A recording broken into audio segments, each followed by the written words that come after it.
नमस्कार दोस्तों, स्वागत है आप सबका जीएस विथ लेंस पर। यह चैनल आपका स्टडी पार्टनर है जहां हम बोरिंग टॉपिक्स को एंगेजिंग बनाएंगे और कॉम्प्लेक्स कंसेप्ट को सिंप्लीफाई करने की कोशिश करेंगे। अभी हम लोग एम लक्ष्मीकांत सर की इंडियन पॉलिटी की किताब का 8th एडिशन को कवर कर रहे हैं और पिछले वीडियो में हम लोगों ने बात की थी आर्टिकल 25 से आर्टिकल 28 तक। तो चलिए शुरू करते हैं आज का सेशन, जिसमें हम डिस्कस करेंगे आर्टिकल 29 और आर्टिकल 30 के बारे में। तो देखिए, आर्टिकल 29 का मेन मकसद है माइनॉरिटीज़ के इंटरेस्ट को प्रोटेक्ट करना। ये आर्टिकल मेनली रिलीजियस और लिंग्विस्टिक माइनॉरिटीज़ को अपनी आइडेंटिटी बचाए रखने का अधिकार देता है। तो चलिए इसे स्टेप बाय स्टेप समझते हैं। तो यहाँ पे पहला पॉइंट है, this article protects religious and linguistic minorities. यानी कि ये आर्टिकल इंश्योर करता है कि रिलीजियस और लिंग्विस्टिक माइनॉरिटीज़ अपनी लैंग्वेज, स्क्रिप्ट और कल्चर को प्रोटेक्ट और प्रिजर्व कर सके। मतलब अगर कोई ग्रुप अपनी भाषा, लिखने का तरीका या अपनी परंपरा बचाना चाहता है तो स्टेट उन्हें इस अधिकार से वंचित नहीं कर सकती। नेक्स्ट पॉइंट कहता है कि इस आर्टिकल के तहत हर माइनॉरिटी ग्रुप को अपनी लैंग्वेज और कल्चर को प्रमोट और प्रिजर्व करने का फुल राइट है।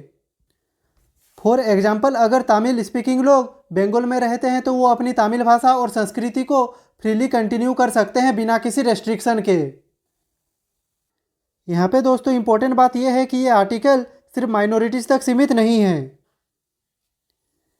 इसका protection any section of citizens को मिलता है जिनकी अलग भाषा, स्क्रिप्ट या कल्चर हो।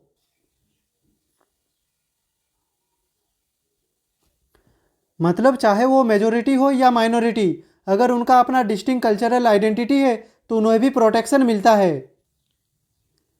ये आर्टिकल ये भी कहता है कि स्टेट फंडेड एजुकेशनल इंस्टीट्यूशंस में किसी भी सिटीजन को रिलीजियन, रेस, कास्ट या लैंग्वेज के बेस पर एडमिशन डिनाई नहीं किया जा सकता। यानी अगर आप किसी भी बैकग्राउंड से हो, आपका राइट है कि आपको गवर्नमेंट या गवर्नमेंट एडेड कॉलेज में फेयर एडमिशन मिले बिना डिस्क्रिमिनेशन के। तो दोस्तों यहाँ पे हमने देखा आर्टिकल 29 एक स्ट्रॉन्ग सेफगार्ड है हमारे देश के कल्चरल डाइवर्सिटी के लिए। ये इंश्योर करता है कि हर कम्युनिटी, चाहे छोटी हो या बड़ी, अपनी पहचान, भाषा और परंपरा को प्राउडली प्रिजर्व कर सके। तो चलिए चलते हैं अब नेक्स्ट आर्टिकल पे। अब हम डिस्कस करेंगे आर्टिकल 30 के बारे में। तो देखिए, ये आर्टिकल कहता है कि रिलीजियस और लिंग्विस्टिक माइनॉरिटीज़ को ये राइट है कि वो अपनी चॉइस के एजुकेशनल इंस्टीट्यूशंस एस्टैब्लिश और एडमिनिस्टर कर सके। मतलब अगर कोई माइनॉरिटी अपनी कम्युनिटी के बच्चों के लिए स्कूल, कॉलेज या यूनिवर्सिटी खोलना चाहे तो स्टेट उन्हें रोक नहीं सकती। उनके पास पूरा अधिकार है अपने इंस्टीट्यूशन के मैनेजमेंट और फंक्शनिंग का फैसला लेने का। ये आर्टिकल ये भी गारंटी करता है कि अगर स्टेट एजुकेशनल इंस्टीट्यूशंस को फाइनेंशियल एड देती है तो वो किसी इंस्टीट्यूशन के साथ डिस्क्रिमिनेशन नहीं कर सकती सिर्फ इस बेसिस पर कि वो माइनॉरिटी इंस्टीट्यूशन है। मतलब अगर एक नॉर्मल कॉलेज को ग्रांट मिल सकती है तो माइनॉरिटी कॉलेज को भी मिलनी चाहिए इक्वल फूटिंग पर। नेक्स्ट पॉइंट है, this right is protected even if property is acquired.